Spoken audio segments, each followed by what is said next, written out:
Hi, everyone. Good evening. I hope you're having a wonderful, wonderful Friday. My name is Bekeme, and you're listening to the Good Citizen Radio Show. The show is brought to you by CSR in Action, the one-stop shop for sustainability in Nigeria and Africa.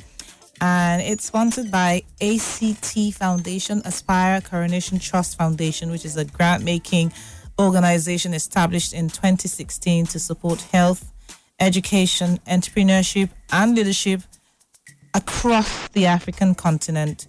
And of course, you know why they sponsor the Good Citizen Radio Show. The Good Citizen Radio Show is all about driving active leadership amongst Nigerians.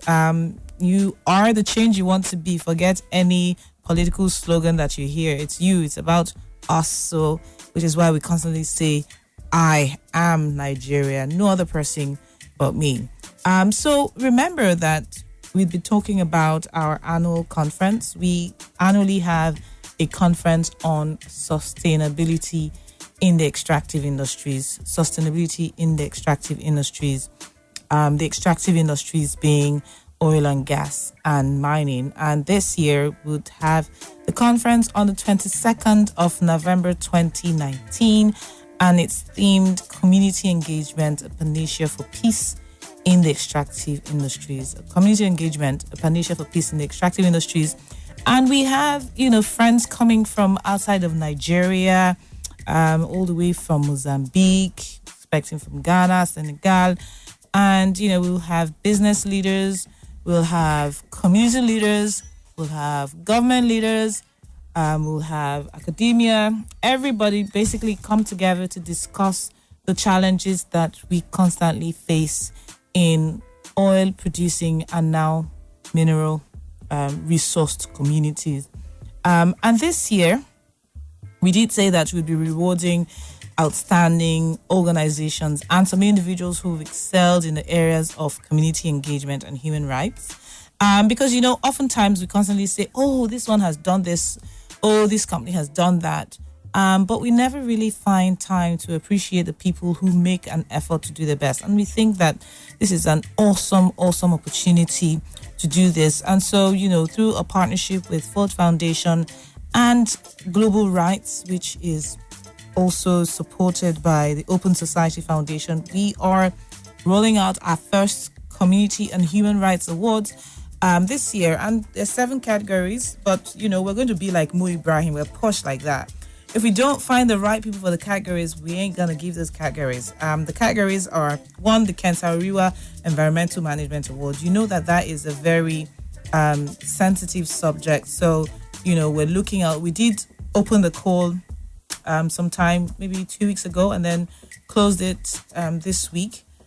So basically, we're reviewing to see what we have. And like I said, the company needs to prove that they've done the best that they can do for the environment.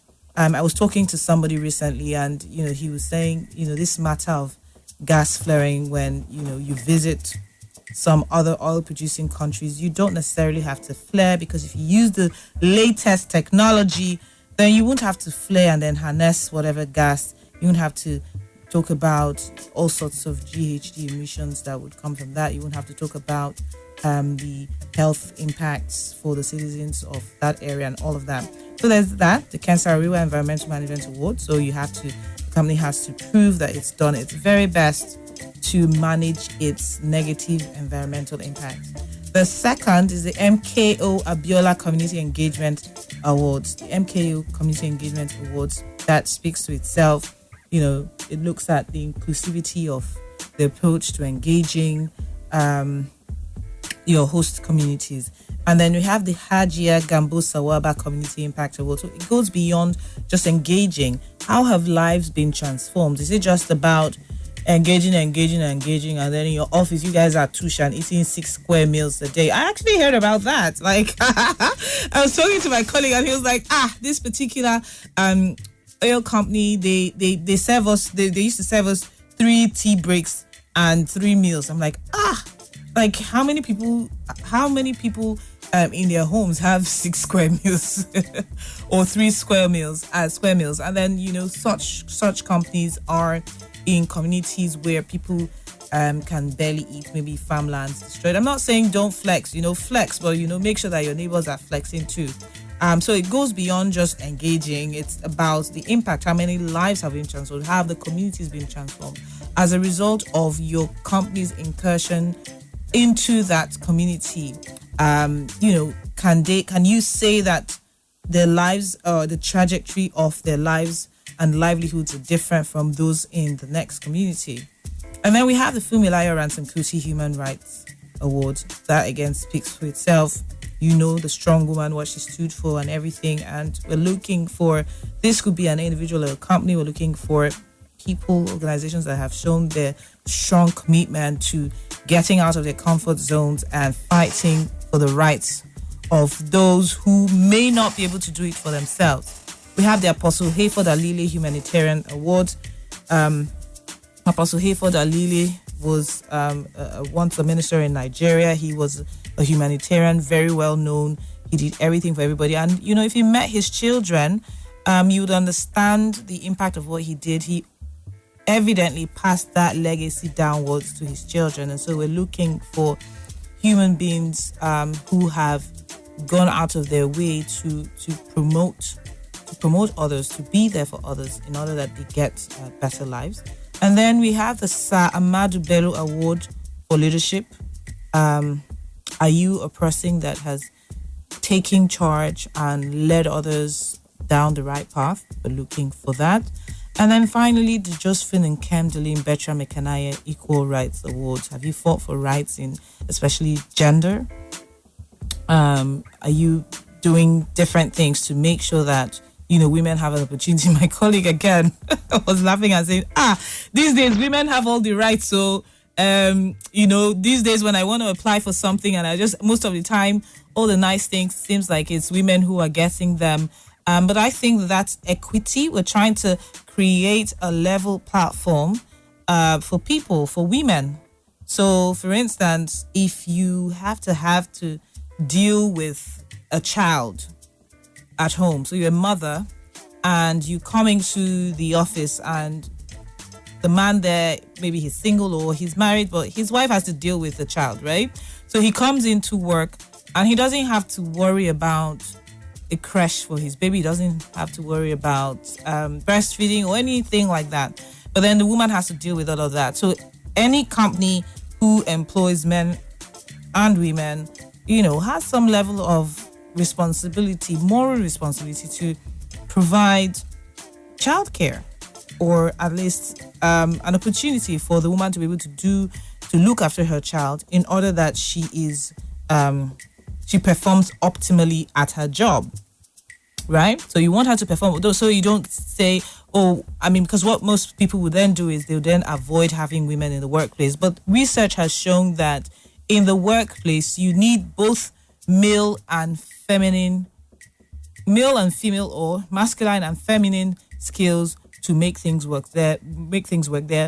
Female and male characteristics that are complementary that you need at work. And let me just be naughty a little bit. Actually, research shows that you have a higher percentage of men in white collar crime. So I think that's enough reason to want to hire women. So basically, nominations have closed for all these awards. So the screening process has commenced and voting will commence soon. Anyway, we're talking today about the impact of sustainability, within Nigerian businesses, because, sustainability is starting to gain worldwide attention. It had started in other parts of the world. Slowly in Africa, we're catching up.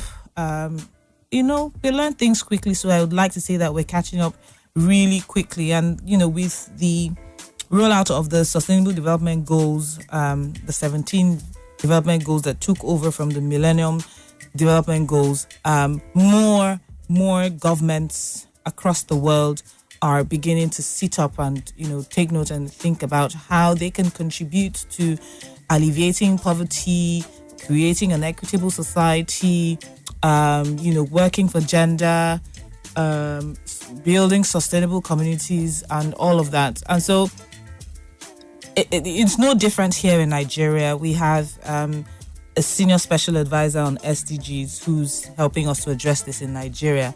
Now, we still have a lot of problems plaguing Nigeria though.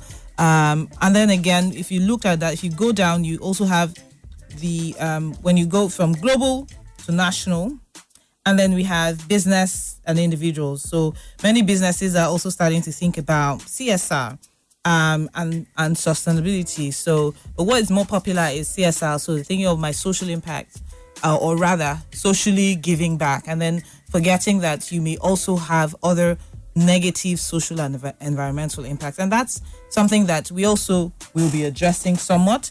And we're going to sort of tie it into what we're doing with our community engagement, because you cannot separate both. You can actually separate both the community engagement and the challenges that businesses have with sustainability. You cannot have a sustainable business, especially, for instance, if you are in maybe agriculture or you're in oil and gas and mining, and have a bad relationship with the people who are hosting you. So I have my colleague here today. His name is Gabriel. And Gabriel is from a community that is rich in oil and gas resources. Is rich in oil and gas resources. And basically we'll just be talking about some of the challenges that, communities get to face, some of the challenges that businesses themselves get to face, because it's not a one-way street. Businesses have faced lots and lots of challenges. And the reason why I have Gabriel here is Gabriel is, here in Lagos, like many other people. So we're mainstreaming the conversation around sustainability, whether in host communities or in everyday lives, because the people who get to face this, when you're talking about Niger Delta militancy and all of that, for many of us, maybe here in Lagos, it's like something that's, far away. It's not, it feels like another world, basically, Gabriel, right? Yeah. So basically we're saying it's everyday people, many of the people who are migrants to many of the big cities across Nigeria, whether it's Port Harcourt, whether it's Enugu, Abuja, yes, wherever. Many of them come from communities that are rich in mineral resources, that have had issues. Definitely. Right? And so they're moving away for greener pastures and trying to avoid all the problems. Anyway, we'll take a short break and then we'll come back and discuss this more in depth.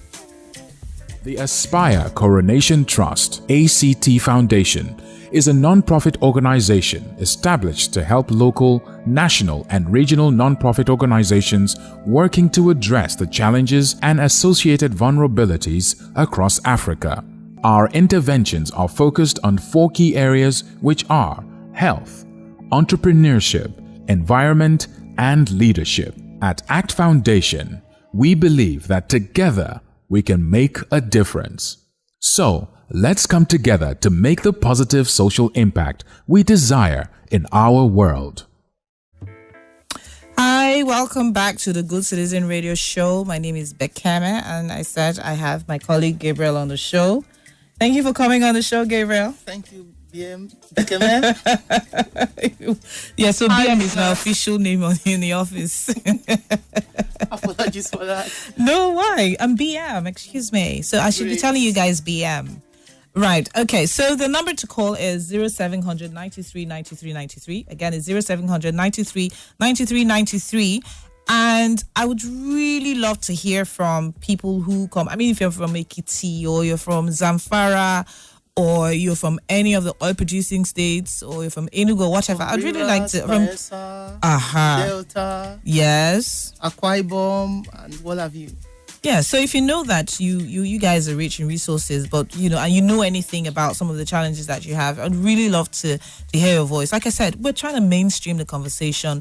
Anything that happens in any part of Nigeria affects us wherever we are. Definitely. Okay, so and then we're constantly saying, okay, that's why people are migrating to Lagos, and then Lagos is dealing with overpopulation. But speaking about Lagos, Gabriel, you know that when we did our community engagement standards, which is the step-by-step guide that, follows through on the life cycle of community engagement.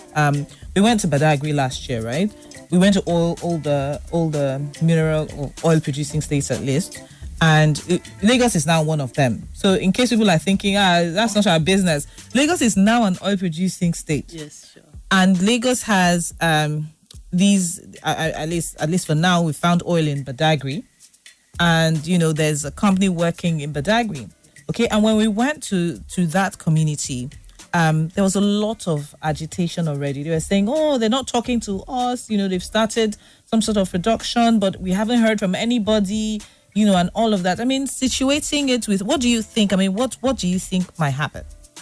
Okay, so basically what happens most times is companies come to communities. Actually, when you hear communities say they've not been talking to us or they've not had any conversation with us, it's not really because they've not had. It's just basically because they've had the conversations with a certain people in the community. They definitely will know that. Right. So when you mean certain people, are you trying not to call their names, like elders of the community? Like the elders of the community, yeah, maybe traditional rulers and right, what have you. So they've had those conversations with them. But every community member sees himself or herself as a stakeholder, and they want to be engaged. They want to be talked. They want to know what's going on in their community. Right. Because when you have the effect of any business in any community, it's not going to be limited to traditional rulers or the elders. Yes. Everybody shares in the impact. So Yes. they want to have those conversations with those businesses that are coming to their areas to operate. Right. Basically. And when they don't have it, they start talking. So first of all, the first step is now we're saying, okay, we're not really being, so because in this case, I did see, I mean, we had some kings. We had like 2 kings. We had, you know, a very senior chief or 2. And they were all saying, even they have not been, but you know how these things work, you know. But basically, they were all saying officially, they hadn't, been talked to, okay?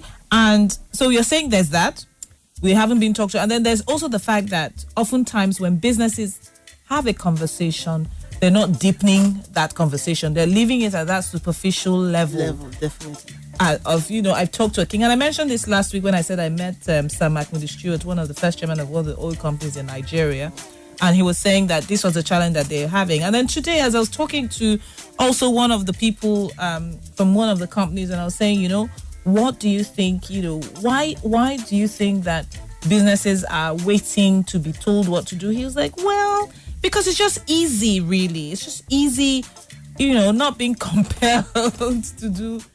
Yes, right. So the engagement process for any business is I wouldn't want to say a tedious one, but it takes a lot. So basically, it's easier for you to just talk to a few persons. We have a caller. Just hold on, please, Gabriel. Hello. Hello. Hi. Good evening. Thanks for calling the Good Citizen Radio Show. What's your name? Yeah, my name is Steve, calling from Lekki. Hi, Steve from Lekki. Yeah, but I'm originally from Bayelsa State. Oh, nice. Good to talk to you. So now we finally get your attention and you call the show. What's up, Steve? Because you're talking about, that Lagos State is now oil producing state. Yes. And the fact that some companies are operating in that new. Yes. People are already associated. Right. But I think there are few communities and there are few companies that have gotten it right. Okay. Companies equally need to change their strategy when it comes to community engagement. And I will tell you why and how. Okay. Government has a major role to play. Absolutely. Okay? Now, companies are out there to make money. They are profit. It's a capitalist system. They are just there to make money. But if you look at the structures that we have in place in mostly all those communities, government always have the majority of the shares. So these companies go there to operate with the intention to make profit, right? So government gets their own share, but the communities don't really feel the impact of what government is doing. That's true. Now, on the part of the company, by way of CSRO and all that other things, they do a little bit, but they can do more. Because I'll tell you an example. Growing up while in PH, I noticed, I will not call the guy's name. Yes. Chief, where I acted as a case study. What the company was doing was they were paying me so much, some millions and millions of naira. Paying whom? Was that the chief okay, yes. And the whole idea was for him to be able to provide labor. But what they were doing was ghost workers. So they paid yes. intention to provide the workforce, but nobody is provided. he is going ahead to work. And at the end of the day, the man collects the money, he settles a few people, and the youth from that community are not being developed. So that companies can equally do it a little bit differently. By insisting that we want to pay X amount of money for workers. We don't want ghost workers. We want people, real people, human beings. Let us engage them. Let us train them. So that in another 5, 6, 7 years from now, the people will have skills. So people that are unskilled today can become skilled workers tomorrow. But the situation whereby you engage a few people, give them money, divide and rule system. Absolutely. That's exactly what has happened in the Nigeria. Absolutely. Okay. Over time, you have a situation whereby you have the resources there, but you have a bunch of people that are not skilled to work in that industry. They're not trained to work in that industry. So my own take is that, companies need to change their strategy a little bit, but I realize that they are just out there to make money. Government equally needs to show more commitment. Absolutely. Thank you so much, Steve. You go to a place, you make money, you abandon the people, and you go. People will definitely achieve. Absolutely. Thank you so much. I loved that. Like, in summary, so 2 things that he said for me, like government, government has a critical role to play. Hello? Oh, we've lost that call. So government has a critical role to play. And hello? Hello. Hi, good evening. What's your name, please? Good evening. I am Moses. Hello. I'm from Lagos. Moses, thanks for calling the Good Citizen Radio Show. Are you from a host community? Yes, I'm from Delta. You're from Delta. I'm catching all of you out today. Thank you for calling the show, Moses. So what's up? Thank you. Thank you very much for this program. To start, the last speaker said something that is ridiculous to what I want to say. First of all, the companies, the government, they are not concerned enough with the host community. I want to say a life experience. What they are doing, instead of engaging, doing things that will benefit the masses, they engage some few people, family and others. My immediate family is divided today because of those money they have always given to the community. Right. Now, if a family, 2 brothers who were giving birth to, they gave money, and one of the groups now said, the money is not enough, so let's divide the family. They divided the family, as I'm talking to you. That's one. The community, a small community, has divided into 2 parts. One, is it LM20? Is it 22? Is from the community, one part of the community. The other pipeline that is being paid for this pipeline, guiding of pipeline. Another one. The community now, one is using the money to develop the community. The other one say the family wants to eat it. So you see that the community persons to have some level of responsibility. Brothers and sisters who have lived together, they are fighting because of money. So the best thing, they must change their strategy. If they want to do something for the community, if they want to build the school, they want to bring scholarship, they should do it holistically. Right. By engaging the people. It's rather than giving people money, because there must be also greedy elements who want to give more. So there's no need to divide and rule and make the people be fighting against each other, killing each other. It won't help. No. To come to rise against what? The community. Absolutely. And it affects the nation. Oh, we've lost Moses, he was, right? So thank you so much for that contribution. Yes, yeah, Gabriel. I think their submissions were similar in a way because they were basically both talking about the same thing. The manner with which companies have engaged communities in the sense of making monies available and all that. So basically, that's what we're talking about. We are looking at situations where they will change their strategy, as they both suggested, and have a deeper conversation with the general public, with members of the communities, and cease from the idea of giving monies to a select few. It may not be intentional, but what it means is like trying to introduce a divide and rule approach, which doesn't work. At the end, they come back to fight you, the business who operates there, because you'll be seen as a common enemy in the long run. Absolutely. And it should cease. Thank you. So I mean, so like you've said, but what this helps point out is that it's not just about companies. Okay, it's not just about companies. So yes, companies need to deepen their engagement with communities, and that's what we say we're doing with the community engagement standards.